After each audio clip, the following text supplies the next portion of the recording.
Good evening बच्चों, कैसे हो आप सभी। देखो आपकी नई वाली जो साइंस की बुक है क्लास 9 ये रही किताब। देखो एग्जैक्ट यही बुक आपकी आने वाली है एसएसटी की। अब तो हर जगह रिलीज हो चुकी है और नए तरीके से स्टार्टिंग से मैं आपको सारे चैप्टर 1 बाय 1 कराऊंगी। और ध्यान रहे इस बात का कि इस एक वीडियो से पूरा का पूरा चैप्टर क्लियर हो जाएगा, एक भी टॉपिक नहीं छूटेगा। उससे भी ज्यादा जो इंटरेस्टिंग बात है वो ये है कि हर वीडियो के लास्ट में, मतलब जब ये खत्म हो जाएगा पूरा चैप्टर, मैं आपको 4 या 5 ऐसे लॉन्ग क्वेश्चंस दूंगी जिनमें से एक क्वेश्चन आपको पक्का आपके पेपर में देखने के लिए मिलेगा। तो इसका ये मतलब हुआ कि पूरी वीडियो आपको ध्यान से देखनी है, समझनी है, इसके अलावा कुछ नहीं करना। बस तोते की तरह सुनना है और समझना है। रही बात मैडम नोट्स कैसे मिलेंगे, हमें नोट्स भी बनाने हैं, स्क्रीनशॉट लेने दीजिए। बेटा स्क्रीनशॉट लेने की कोई जरूरत नहीं है, आप हमारा जो टेलीग्राम चैनल है सबका मेंटर, उसको कर लो डाउनलोड, उसमें हो जाओ ऐड। वहां पे पूरी की पूरी पीपीटी एज इट इज आपको मिल जाएगी। तो क्यों मेहनत करनी है स्क्रीनशॉट लेने की जो आप बाद में देखोगे भी नहीं, है ना। तो स्टार्ट करेंगे चैप्टर 1 को। बड़ा ही इंटरेस्टिंग चैप्टर है, मैंने पहले भी पढ़ाया हुआ है। और बच्चों का वही है कि मैडम अब बुक आ गई है, रिलीज हो गई है, तो दोबारा से सारी चीजें कराओ। ठीक है, कोई बात नहीं। चैप्टर का नाम है अंडरस्टैंडिंग सोशल साइंस। ऑब्वियस सी बात है चैप्टर 1 है, it is a kind of introduction. तो ये चैप्टर का कहीं ना कहीं इंट्रोडक्शन है। पूरी बुक में ओवरऑल आप क्या पढ़ने वाले हो, सोशल साइंस होता क्या है, सोशल साइंस के अंदर कौन कौन सी चीजें पढ़ी जाती हैं। बेसिकली पूरी बुक का इंट्रोडक्शन ये इकलौता चैप्टर है और यहाँ से क्वेश्चन पेपर में 100% आएंगे। समझ आ रही बात। देखो अंडरस्टैंड। अब एक चीज और, पहले जब आप टिल 8th क्लास तक पढ़ रहे थे हम इसको कहते थे SST, social studies. Now you are in 9th class. ध्यान दो वर्ड कैसे चेंज हो रहा है।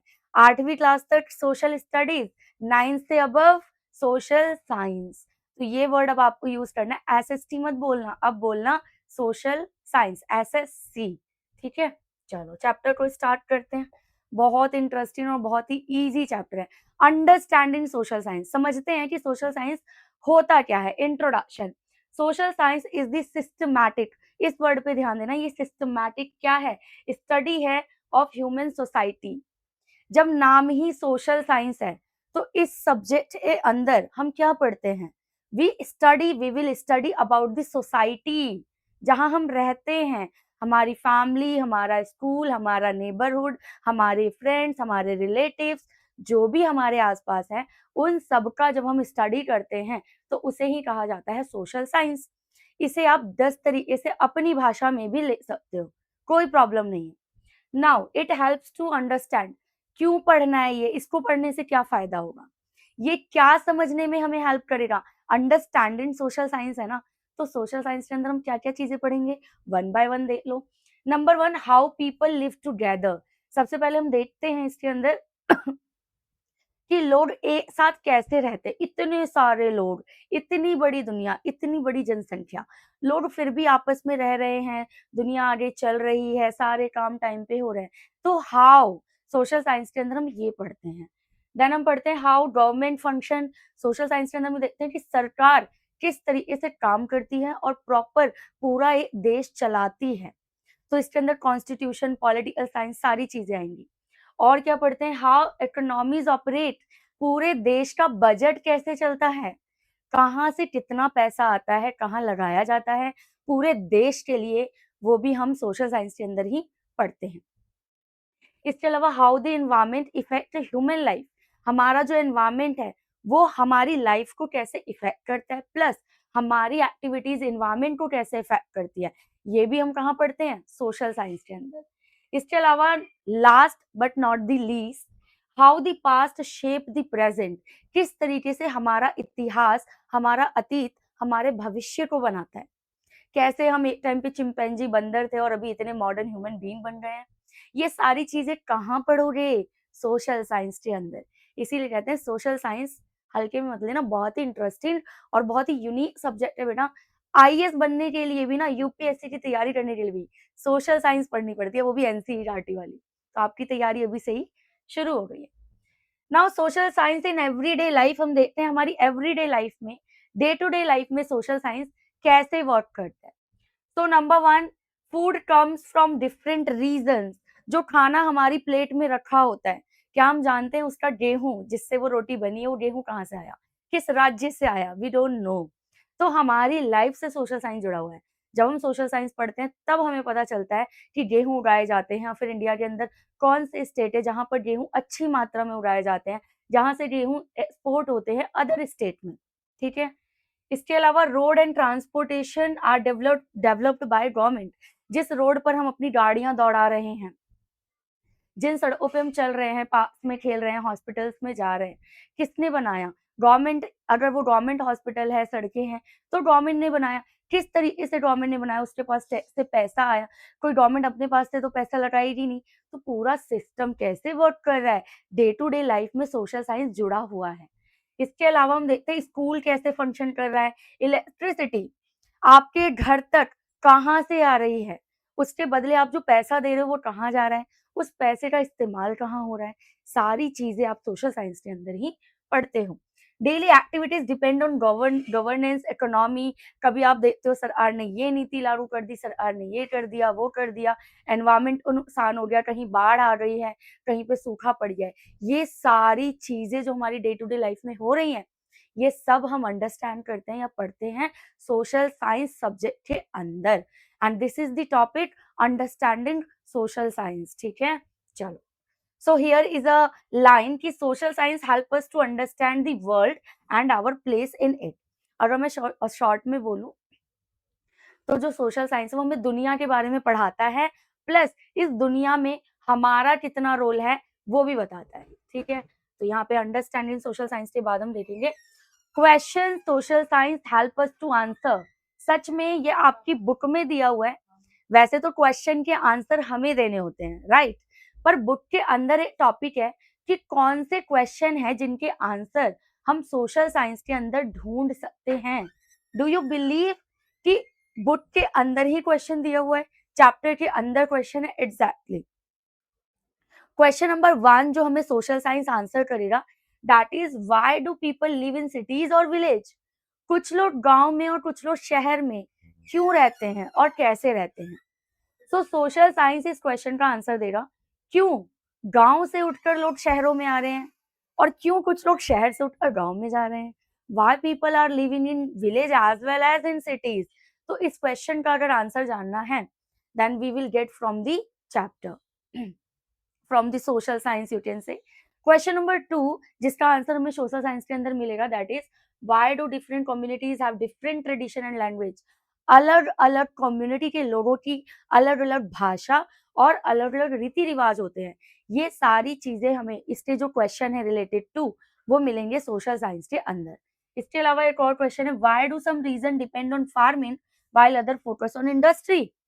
कुछ एरियाज ऐसे हैं जहां पर सिर्फ खेती होती है, कुछ एरियाज ऐसे हैं जहाँ पे इंडस्ट्रीज हैं, फैक्ट्रीज हैं, बिजनेसमैन है। ऐसा क्यों होता है? इसका आंसर भी सोशल साइंस के अंदर मिलेगा कि जहां पर रिसोर्सेज अवेलेबल हैं वहां पर फैक्ट्रीज लग रही हैं, जहां पर खेत है वहां पर खेती हो रही है। अब दिल्ली में तो खेती नहीं है, तो खेती कैसे होगी? तो इन क्वेश्चन के आंसर सोशल साइंस देते। सॉरी। एक और क्वेश्चन है, why do government make decisions. How do government make decision. हमारी सरकार किस तरीके से फैसले लेती है, नई नई नीतियां लाती हैं, क्या क्या रोल होता है, क्या क्या प्रोसेस होता है, ये सब सोशल साइंस के अंदर हम पढ़ने वाले हैं। दीज आर द क्वेश्चन जिनके आंसर हमें सोशल साइंस पढ़ के मिलेंगे। इन क्वेश्चन को ही याद करना है। जनरली हम क्या करते हैं, आंसर याद करते हैं, यहाँ पे उल्टा है, आपको क्वेश्चन याद करना है। एक और question, why are some areas more prone to flood. क्यों कुछ एरियाज में बार बार बाढ़ आती रहती है लेकिन कुछ एरियाज में सूखा पड़ा रहता है। इसका आंसर कौन देगा बच्चे? सोशल साइंस देगा। इसके अलावा how does climate change effect our life, very important. किस तरीके से आज के टाइम पे जो क्लाइमेट चेंज हो रहा है, मौसम चेंज हो रहा है लगातार, जो कि इतनी जल्दी नहीं होना चाहिए, वो हमारी लाइफ को कैसे इफेक्ट कर रहा है, इसका आंसर भी हमें सोशल साइंस देगा। सीधी सी बात है, एनवायरमेंट को जो नुकसान हो रहा है वो कैसे हो रहा है और उसको प्रिवेंट कैसे करना है, ये आंसर भी सोशल साइंस देगा। जो कि आप पूरे चैप्टर को पढ़ोगे, पूरी बुक को पढ़ोगे, उसके बाद आपको इनके आंसर्स मिल जाएंगे। चैप्टर 2 में शेप इन लैंड, वहां पर देखोगे बाढ़ आ रही है, भूकंप आ रहा है, उससे बचना कैसे है, उससे नुकसान क्या क्या है, सारी चीजें देखोगे। सो चैप्टर वाइज, ठीक है ना, ऐसे एक बार में सब कुछ नहीं। This is chapter 1, Now next one is understanding society, the main topic or the main challenge of this chapter through time and tradition. किस तरीके से जो हमारी सोसाइटी है, समाज है, फ्रॉम लास्ट टू नाउ, पहले से अब में कितना चेंज आया है और क्यों आया है, किस किस तरीके के चेंजेस है, कौन से पॉजिटिव है, कौन से नेगेटिव है, सारी चीजें हम देखेंगे। सबसे पहले हम देखते हैं एवोल्यूशन ऑफ सोसाइटी। ये जो समाज जहां हम रह रहे हैं, क्या ये शुरू से ऐसा ही था? इसका आंसर है नो, ये शुरू से ऐसा नहीं था। वी ऑल नो, हम सब जानते हैं कि स्टार्टिंग जो हुई वो इवोल्यूशन थ्योरी से हुई है। क्या कहते हैं? Evolution of society. एवोल्यूशन का मतलब होता है टाइम के साथ चेंज होना या आगे बढ़ना। So human society have change over thousand of years. हजारों साल लगे हैं आज की सोसाइटी को बनने में। शुरू से सोसाइटी ऐसी नहीं थी। एक टाइम ऐसा था कि हम भी जानवरों की तरह ही जिंदगी जीते थे। So the very first is hunted and gathered food. जब हम आदि मानवास थे, जब इंसान बनना ही शुरू हुआ था, तो हम क्या करते हैं? दो ही काम था। देखो, भूख तो लगेगी ना सबको, चाहे आज की सोसाइटी हो या 1000 साल पुरानी हो, भूख सबको लगती है। तो जब भूख लगी, अब इतना तो दिमाग नहीं था ना अर्ली मैन के पास कि चलो खेती करते हैं, खाना पकाते हैं। सबसे पहले हंटिंग, यानी कि क्या किया गया? शिकार।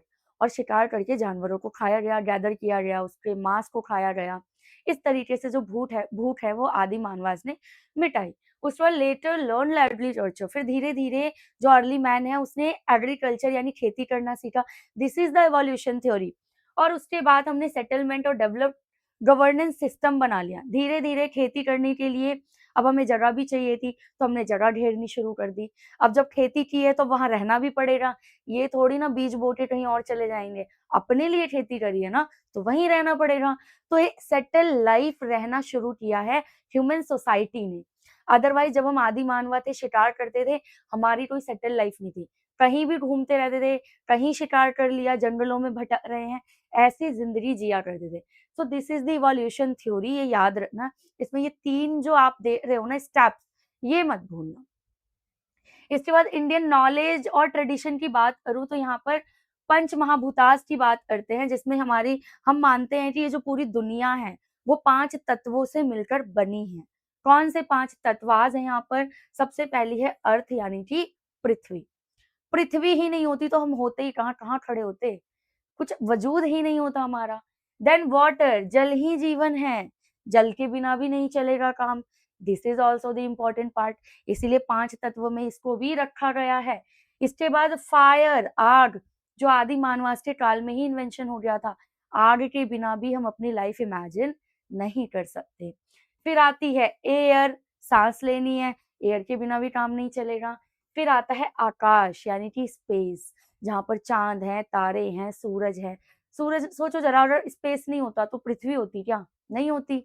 सूरज अगर हमें विटामिन डी नहीं दे रहा होता, एनर्जी नहीं दे रहा होता, दिन ही नहीं होता, और फिर आप देखो फोटोसिंथेसिस ही नहीं होता, पौधे ही नहीं होते, सीधी सी बात है लाइफ नहीं होती।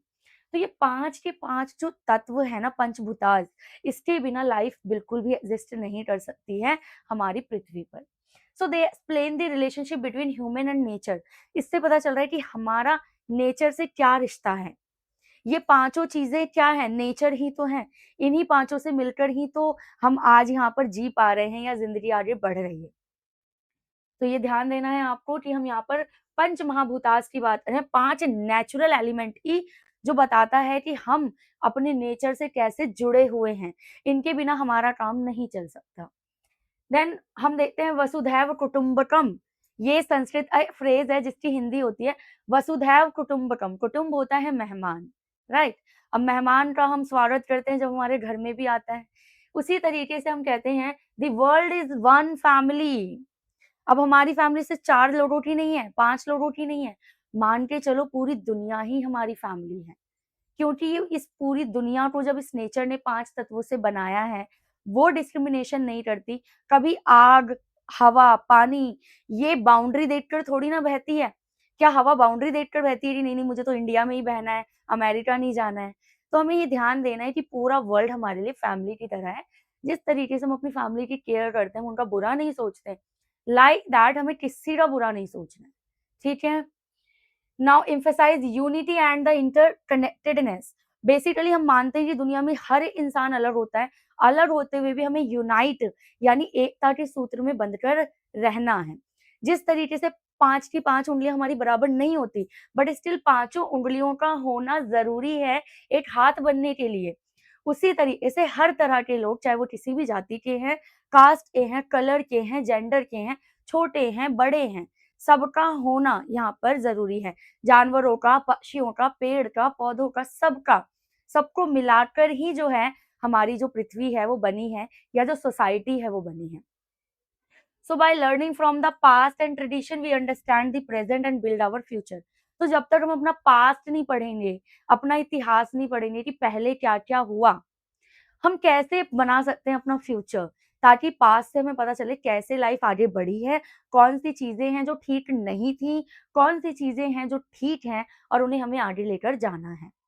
तो जब भी क्वेश्चन आए कि क्यों पढ़ना है past, then give a answer, it will make you able to frame your future and understand your present. ठीक है, चलो ये चीज समझ आ गया। अच्छा, एक चीज और देख लो यहाँ पे अर्थशास्त्र किताब की बात हो रही है यहाँ पर, एंड रिटन बाय कौटिल्य, जिसे हम चाणक्य बोलते हैं, आपने नाम भी सुना होगा। ये पंडित थे अपने टाइम पे, चाणक्य बहुत ही विद्वान थे, बहुत अच्छे राइटर थे। इन्होंने एक किताब लिखी थी जिसका नाम था अर्थशास्त्र। अच्छा, इस किताब का नाम अर्थशास्त्र है, पर इसमें अर्थशास्त्र के बारे में नहीं है, इसमें लिखा हुआ सब कुछ राजनीति शास्त्र के बारे में। तो जब हमें ये किताब मिली, हमने पढ़ा, अरे भाई पास्ट में राजा लोग ऐसे देश चलाते थे, तो हमने उसको मॉडिफाई किया। हमने कहा राजा तो नहीं, क्योंकि राजा तो अपनी मनमर्जी करेगा, हम एक काम करते हैं, प्रधानमंत्री चुन लेते हैं, वो लोगों की चॉइस का होगा। लेकिन एडमिनिस्ट्रेशन कैसे चलाना है, अलग अलग मंत्री होंगे हर अलग अलग काम के लिए। पुराने टाइम में भी यही होता था। इस किताब में लिखा हुआ है, वाटर सप्लाई के लिए एक अलग से मिनिस्टर है, सेना के लिए अलग से मिनिस्टर बनाया जाता है। वही चीज हम आज करते हैं। तो पुरानी चीजों को पढ़कर समझकर जो हमारे लिए इम्पोर्टेंट है उसको हम एम्फेसाइज करते हैं आज की लाइफ में। ठीक, आगे देखो। So social science as a study of discipline. अब इसके अंदर सोशल साइंस में बहुत सारी चीजें हैं। आप कहोगे मैडम आपने तो बहुत सारी चीजें बता दी जो कि हमें सोशल साइंस में पढ़नी है, बट डरो मत बेटा, ये सब हम डिसिप्लिन में पढ़ने वाले हैं। ऐसा नहीं है कि खिचड़ी बनेगी, आलू भी गया, गोभी भी गया, चावल भी गए, दाल भी गया, सब कुछ गया। एक्चुअली हम सब कुछ सेपरेट कर देंगे और डिसिप्लिन में पढ़ेंगे। अब ये डिसिप्लिन क्या है वो देखो। हम सोशल साइंस के अंदर से एक सब्जेक्ट अलग करेंगे एंड दैट इज जियोग्राफी। एक और सब्जेक्ट अलग करेंगे, जैसे खिचड़ी में से सब्जी अलग कर दिया, गोभी अलग, आलू अलग, दाल अलग, चावल अलग, अलग अलग कर दिया। उस तरीके से हमें इजी होता है देखने में कि क्या क्या चीजें हैं। As it is social science के अंदर हम ज्योग्राफी को अलग करेंगे, then history, then political science and then economics. अब आप कहो मैडम ये चारों चीजें क्या है, ये तो कुछ नया नहीं है, आपने 8 तक ये 3 तो पढ़े ही हैं, एक और ऐड हो गया जिसे हम कहते हैं इकोनॉमिक्स। सो जनरली ज्योग्राफी के अंदर हम पढ़ते हैं हमारी अर्थ के बारे में, एनवायरमेंट, ह्यूमन एनवायरमेंट रिलेशनशिप, कि हमारी पृथ्वी कैसे बनी है, इस पर जो एनवायरमेंट है, पर्यावरण है, हमें पेड़ नहीं काटने चाहिए, या अगर मजबूरी है तो हम बदले में क्या कर सकते हैं। ये सारी चीजें हम पढ़ते हैं ज्योग्राफी में। हिस्ट्री में आपको पता है हम पास्ट इवेंट के बारे में पढ़ते हैं कि क्या क्या चीजें हुई, टाइम के साथ कैसे कैसे हम चेंज हुए हैं। पहले राजा हुआ करते थे, फिर मुस्लिम आक्रमणकारी भी आए हमारे इंडिया में, फिर किस तरीके से सिंधु घाटी सॉरी सभ्यता थी। ठीक है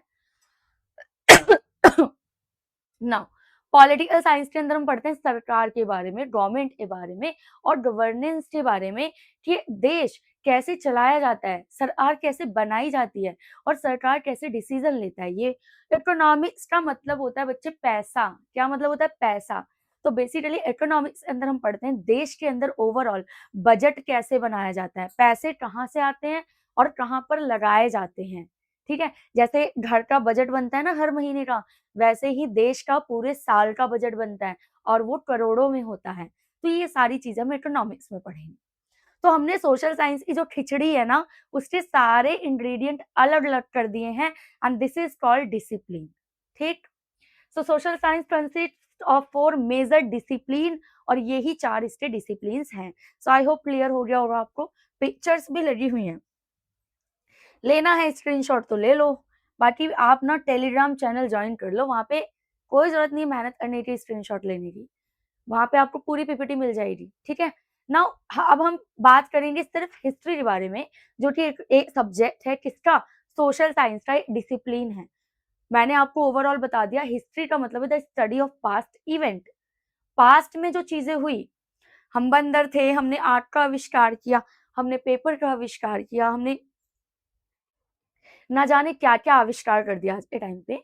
कैसे कैसे सिविलाइजेशन चेंज हुई, सोसाइटी बनी, कैसे हम पहले आदि मानवास थे, ऐसे ही पागलों की तरह, जानवर की तरह इधर उधर घूमते रहते थे, फिर हम सिविलाइज्ड हो गए। तो ये सारी चीजें हम इसमें पढ़ते हैं हिस्ट्री में। So history is the study of human past, as simple as that. Human past के बारे में पढ़ना ही हिस्ट्री है। इसका इंपॉर्टेंस क्या है, ये आपको एक्सपीरियंस बता, it help to understand the experience of people. लोगों के अनुभव बताएगा कि पहले क्या होता था, अब क्या हो रहा है। वैल्यूज एंड कल्चर, कौन सी वैल्यूज जो थी वो पहले थी और अब नहीं है, और जिनकी जरूरत है। चेंजेस ओवर टाइम, टाइम के साथ क्या क्या चीजें चेंज हुई हैं। कभी आधा एक घंटा आप किसी बूढ़े इंसान के साथ बैठना, और वो आपको 1000 से ज्यादा पुरानी और नई चीजों में डिफरेंस बता देगा। तो यही है हिस्ट्री, ठीक है, और कुछ नहीं है। इसके अलावा सोर्सेज ऑफ हिस्ट्री बहुत इंपॉर्टेंट है, कि जो भी बातें हम हिस्ट्री में पढ़ते हैं, क्या हमें सपने आ रहे थे, क्या सपने में कोई हमें बता के गया था कि हम पहले आदि मानव थे, हम चिंपैंजी थे, और हम शिकार करते थे, हमें खेती नहीं आती थी, किसने बताया हमें।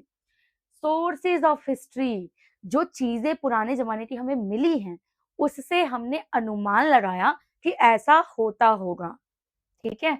जैसे कि लिटरेरी सोर्स, हमें कोई पुरानी किताब मिल गई, उस किताब में कुछ चीजें लिखी हुई थी, उसको पढ़ के हमें पता चल गया, अच्छा पुराने टाइम में ऐसे होता था क्या। जैसे कि मनुस्क्रिप्ट हो गया, रिलीजियस टेक्स्ट, लिटरेचर हमारा महाभारत, रामायण, वेदास, और भी बहुत सारी किताबें, जैसे वो अर्थशास्त्र जो कौटिल्य ने लिखी थी। और उस किताब को पढ़ोगे, वो किताब 1000 साल पुरानी है, तो क्या ये नहीं पता चलेगा कि 1000 साल पहले क्या हो रहा था देश के अंदर, चलेगा ना पता।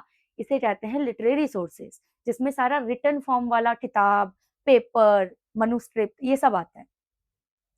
फिर आता है आर्कियोलॉजिकल सोर्सेज, जिसमें कि मॉन्यूमेंट आएंगे, आर्टिफैक्ट, स्कल्पचर, एक्सकेवेटेड रिमेन्स। खुदाई के दौरान हमें जो चीजें पुरानी मिलती हैं, उसके टुकड़े मिलते हैं, टूटी फूटी मूर्ति मिलती है, मटका मिलता है। इन सबको देखकर जब हम देखते हैं कि 1000 साल, 2000 साल, 4000 साल पुराना मटका मिला, तो हमें पता चलेगा ना कि भाई 4000 साल पहले भी मटके बनाए जाते थे, हाँ या ना। ऑब्वियस सी बात है। जैसे सिंधु घाटी सभ्यता आज से कई हजार साल पुरानी है, और उस दौरान पकी हुई ईंटों से घर बनता था। हमें कैसे पता चला, जब खुदाई हुई, हमें पकी हुई ईंटें मिली, हमने उन ईंटों का टाइम पीरियड निकाला, तब हमें पता चला कि अच्छा 5000 साल पहले भी लोग पकी हुई ईंटों से घर बनाते थे, लोग इतने सिविलाइज थे। तो ये होता है आपका आर्कियोलॉजिकल सोर्सेज। फिर आता है आपका एपिग्राफी सोर्सेज, जिसमें इंस्क्रिप्शन, स्टोन्स, पिलर्स और मेटल्स आते हैं।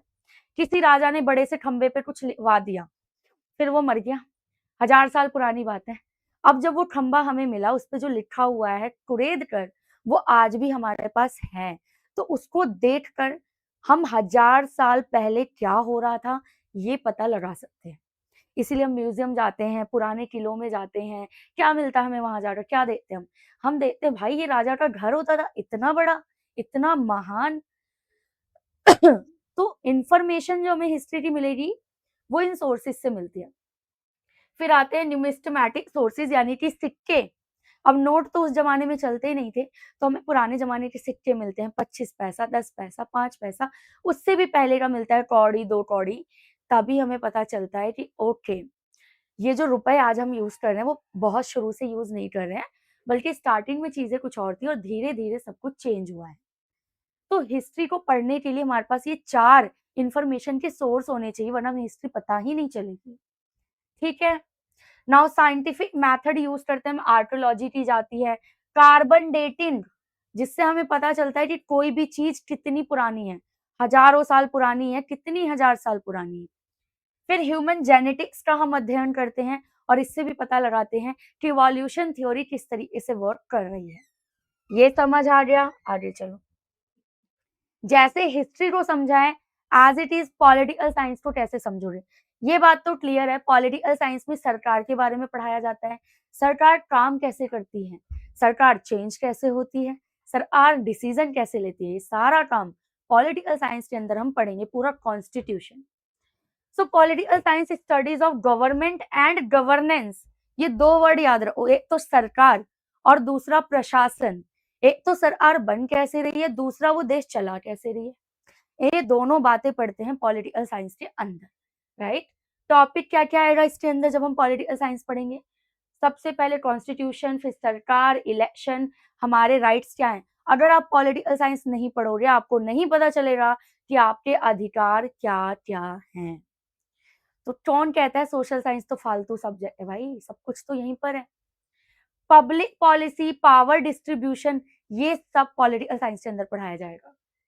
Ancient Indian political thought. अब कहोगे मैडम पॉलिटिकल साइंस क्या सिर्फ आज ही है? क्या आज ही के टाइम पे सरकार बनाई जाती थी? नहीं, हजारों सालों से, जब से इंसान इस दुनिया में आया है, धीरे धीरे जब कम्युनिटी बनी है तो उसको चलाने के लिए कोई ना कोई हेड बन जाता था। अब धीरे धीरे वो हेड जो है वो क्या बन गया? राजा। फिर राजा का दर्जा हमने हटाया और अब हम बना लेते हैं सरकार, प्रधानमंत्री, गवर्नर, ये सारी चीज। सो धर्मा, अर्था और राजधर्मा, इन तीनों शब्दों का यूज करके हमारा जो पुराना टाइम था वहां पर आप देखोगे कि देश को चलाया जा रहा था। इंपॉर्टेंट टेक्स्ट किताबें कौन सी है जहां से हमें पॉलिटिकल साइंस के बारे में पता चलता है? पुराने जमाने की वेदा पढ़ लो, वेद जो है हमारे, उपनिषद, उपनिषद, फिर पुराणास, महाभारत और शुक्रांतिथि, अर्थशास्त्र, ये ऐसी किताबें हैं जिससे आपको पॉलिटिकल साइंस की नॉलेज मिलेगी पुराने टाइम की। इसके अलावा पंचायती राज सिस्टम तो बहुत पुराना है भैया। इलेक्शन विलेक्शन तो बहुत लास्ट में आए हैं। हमारे गांव में पंचायत तो पहले ही आ चुकी थी, ऑलरेडी आ चुकी थी पंचायत। कोई प्रॉब्लम हो रही है, क्या करेंगे? सॉल्यूशन तो करना ही है ना। 10 लोग इकट्ठे होते हैं, किसी ओल्ड एज को हमने कह दिया चलो भाई तुम हेड बन जाओ, तुम बताओ हमें क्या करना चाहिए। धीरे धीरे यही पोजीशन तो हमने प्रधानमंत्री और हमारे जो राष्ट्रपति है उनको दी है। समझ आ रही बात? चीजें शुरू कहाँ से हो रही है। तो ग्रास रूट ऑफ डेमोक्रेसी की अगर मैं बात करूं तो वो है पंचायत, क्योंकि पुराने टाइम में शहर तो थे नहीं, गांव ही होते थे। और गांव में क्या हो रही? पंचायत। किसी पेड़ के नीचे 10 लोग बैठ गए, भाई खेती कैसे करें या कौन से बीज यूज करें, पानी कहाँ से लाएं, किसी भी मुद्दे पे बात कर लिया, किसी ने अच्छी राय दी तो हमने मान लिया। बस उसी तरीके से हमने अपनी जो व्यवस्था है उसे आगे बढ़ाई है। It gives citizens participation in local governance. अच्छा, एक खास बात है पंचायत में कि पंचायत में हर किसी को बोलने का भी मौका मिलता है। ऐसा नहीं है कि 5 जने आगे बैठे वो जो मर्जी करेंगे। They will discuss with you कि आप में से भी कोई उठो और बताओ कि क्या करना चाहिए अगर ये प्रॉब्लम है। और एक बेटर सोल्यूशन तभी आता है जब सारे लोग मिलकर उस प्रॉब्लम के बारे में सोचते हैं। हमें बहुत सारे सोल्यूशन मिल जाएंगे, कोई एक पर्टिकुलर जो बेस्ट होगा उसको हम अपना लेंगे। So the grass root of democracy is panchayati system, जो कि आज भी हमने अपनाया हुआ है। ठीक है। So political science help us to understand power, policies and participation. इसके अलावा हम देखते हैं कि जिम्मेदार नागरिक कैसे बने, वो भी पॉलिटिकल साइंस बताएगा। किस तरीके से एक अच्छा गवर्नेंस है, देश को अच्छे से कैसे चलाया जा सकता है। कल को अगर आपको नेता बनना है, किसी इलेक्शन में खड़ा होना है या वोट तो देने जाओगे ही ना, तो पॉलिटिकल साइंस पढ़ना बहुत ज्यादा जरूरी है। ठीक है, चलो। अच्छा, एक काम करो, आप स्क्रीनशॉट लो, तब तक मैं पीती हूँ पानी।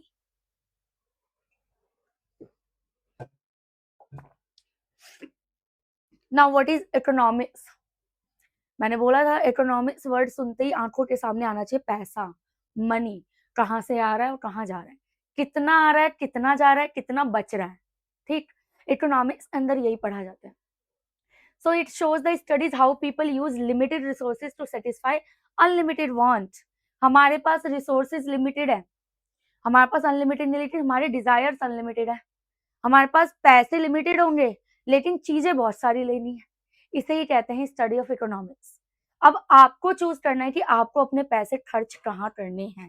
बेस्ट वे, सरकार के पास भी मतलब एक साल में बजट बनता है। अब सरकार सबसे पहले डिसाइड करती है कौन सी चीजें जरूरी हैं जहां पैसा लगाना है। वो अलग बात है कि हमारी सरकार कहीं पैसा नहीं लगा रही जहां जरूरत है। लिमिटेड रिसोर्स है, अनलिमिटेड वांट्स है, इसीलिए सोच समझकर सिर्फ पैसा ही नहीं अपना टाइम भी इन्वेस्ट किया करो। ठीक है। नाउ इसके अंदर हम प्रोडक्शन पढ़ते हैं, एक्सचेंज, डिस्ट्रीब्यूशन, कंजम्पशन, कितनी चीजें हम उपभोग कर रहे हैं, इस जरूरी क्यों है। इसमें हम मार्केट, प्राइजेस कैसे मार्केट के अंदर प्राइजेस अप एंड डाउन होता है, कौन डिसाइड करता है कि आलू कितने रुपए किलो बिकेगा, कौन करेगा decide? When we will learn the economics, तब हमें पता चलता है ये सब कि डिमांड और सप्लाई की वजह से ये सब ऊपर नीचे होता है। ठीक है, इकोनॉमिक ग्रोथ, कोई देश बहुत आगे है, कोई देश बहुत पीछे है, ऐसा क्यों? हमारी ग्रोथ क्यों नहीं हो रही है? गवर्नमेंट की पॉलिसीज कौन कौन सी हैं? क्यों सरकार हर बार नई नई पॉलिसी लाती है, पुरानी भूल जाती है? क्या कमी थी? एंटरप्रेन्योरशिप, आप अपना खुद का बिजनेस कैसे स्टार्ट कर सकते हो? बाजार में किन चीजों की डिमांड है जहां से पैसा आ सकता है? ये सब पढ़ने के लिए जरूरत है इकोनॉमिक्स पढ़ने की। ठीक है, फिर हम इसी के अंदर पढ़ते हैं कि हमारी इकोनॉमी की प्रॉब्लम क्या है, और सबसे बड़ी प्रॉब्लम है पॉवर्टी यानी कि गरीबी। जब पैसा ही नहीं है तो इकोनॉमिक्स पढ़ के करोगे क्या? सबसे बड़ा चैलेंज है पॉवर्टी यानी कि गरीबी। इसको हम कहते हैं शुद्ध हिंदी में निर्धनता, जो बना है निर्धन से। फिर आता है इनकम इनइक्वालिटी, ये भी बहुत बड़ी प्रॉब्लम हमारे इंडिया में। जहां एक इंसान आपको इंडिया के अंदर मिलेगा जो महीने का 5 लाख कमा रहा है, वहीं एक इंसान आपको मिल जाएगा जो महीने का 5,000 भी कमा रहा है। तो इनइक्वालिटी नहीं है, देश कैसे बैलेंस होगा भाई? हो ही नहीं सकता जब तक इनकम इनइक्वालिटी होगी। ठीक है, फिर बैलेंस डेवलपमेंट किस तरीके से करें कि हमारा डेवलपमेंट भी हो और एनवायरमेंट को नुकसान भी ना हो। बैलेंस यानी कि सस्टेनेबल डेवलपमेंट हो, ये सारी चीजें हम पढ़ेंगे इकोनॉमिक्स के अंदर। इंडियन इकोनॉमी पढ़ेंगे, market prices, GDP, union budget कैसे बनता है, इंटरनेशनल ट्रेड क्या है, फाइनेंशियल मैनेजमेंट क्या होता है, ये सब इकोनॉमिक्स का पार्ट है। अब नेक्स्ट जो है आपका बहुत ही इंपॉर्टेंट स्लाइड है, बहुत ही इंपॉर्टेंट टॉपिक है, why should we study social science? Social science क्यों पढ़ना है? या फिर डिफरेंट लैंग्वेज में बोलूं, so what are the benefits to study social science? Social science पढ़ के फायदा क्या होगा आपको? तो जितने मार्क्स का क्वेश्चन हो उतने ही पॉइंट्स लिखना। मैं यहाँ पे टोटल 7 पॉइंट्स आपको करा रही हूँ। Number 1 is understand society better. Society को बेटर तरीके से समझने के लिए सोशल साइंस पढ़ना जरूरी है कि समाज में क्या क्या चीजें हो रही हैं, पहले क्या क्या होती थी और क्या क्या चेंजेस आ रहे हैं। डेवलप क्रिटिकल थिंकिंग, अगर सोसाइटी में कुछ हो रहा है तो क्रिटिकल तरीके से सोचना कि क्या वो सही है। अगर बाल विवाह हो रहा है, चाइल्ड मैरिजेस हो रहे हैं, क्रिटिकल थिंकिंग करेंगे, ढोएंगे थोड़ी उसी चीज को कि जो चीज हो रही है उसे होने देंगे। क्रिटिकल थिंकिंग का मतलब होता है ये समझ पाना कि क्या चीज सही है और क्या चीज गलत। ठीक है, फिर बिकम रिस्पॉन्सिबल सिटीजन, क्योंकि सोशल साइंस के अंदर ही हम पढ़ते हैं हमारे राइट्स क्या है, हमारी ड्यूटीज क्या है, लॉज क्या है।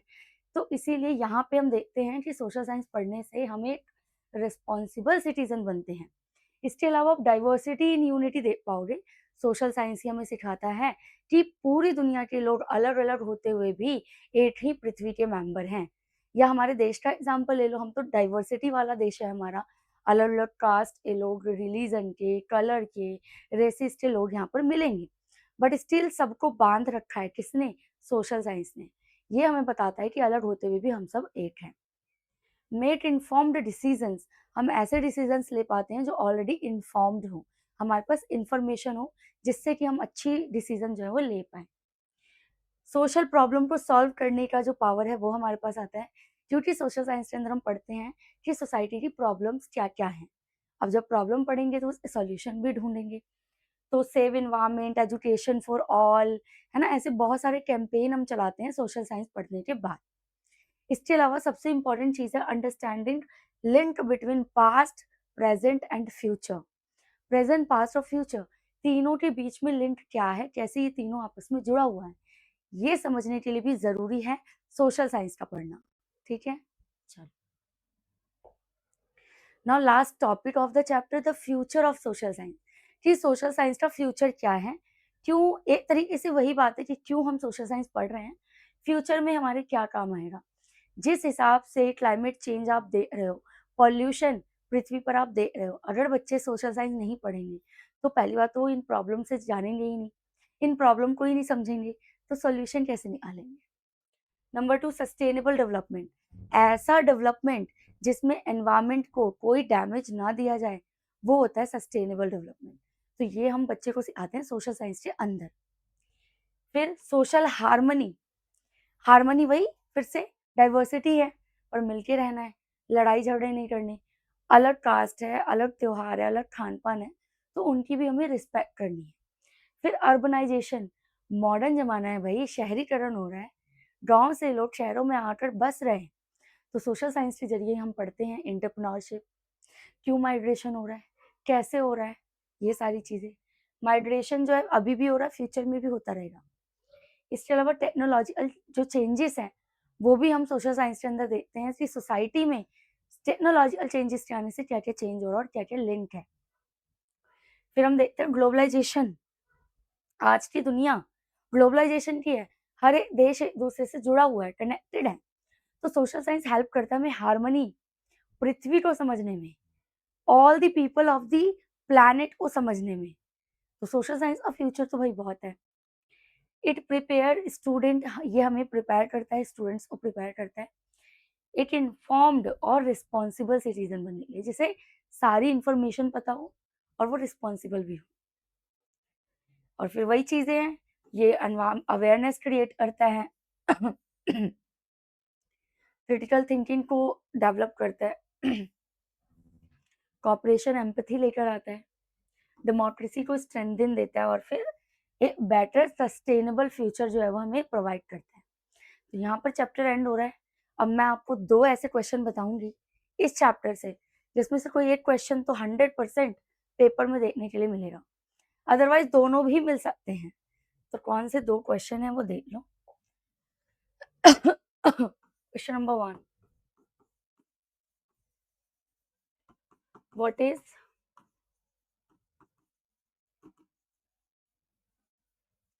Sustainable development and why it is important। एक तो ये देखो बेटा, सीबीएसई किताबें कितनी भी चेंज करता रहे, पर जो एक्सपीरियंस है ना पढ़ाने का वो चेंज नहीं हो सकता। ये क्वेश्चन सस्टेनेबल डेवलपमेंट वाला पेपर में आएगा, और बाद में आकर खुद कमेंट करो इस वीडियो के नीचे कि मैडम आया था। ठीक है। Question 2, why should we study social science. ठीक है। तो एक तो ये वाला क्वेश्चन और एक ये, 2 तैयार कर लो, ये तो करने ही करने हैं। अदरवाइज जो आपकी टीचर स्कूल में करवाती हैं एक्स्ट्रा क्वेश्चन वो भी कर लेना। इन दोनों को फोकस में रखना, ये जरूर दिखेंगे पेपर में। ठीक है। तो अब इसी तरह से चैप्टर 2 की वीडियो भी देखना, बहुत ही जल्दी सारा सिलेबस करा दूंगी मैं 1 बाय 1, चैप्टर भी और लास्ट में 2-3 क्वेश्चन भी, जो आपके लिए 100% बेनिफिशियल होंगे। ठीक है। चलो बाय बाय।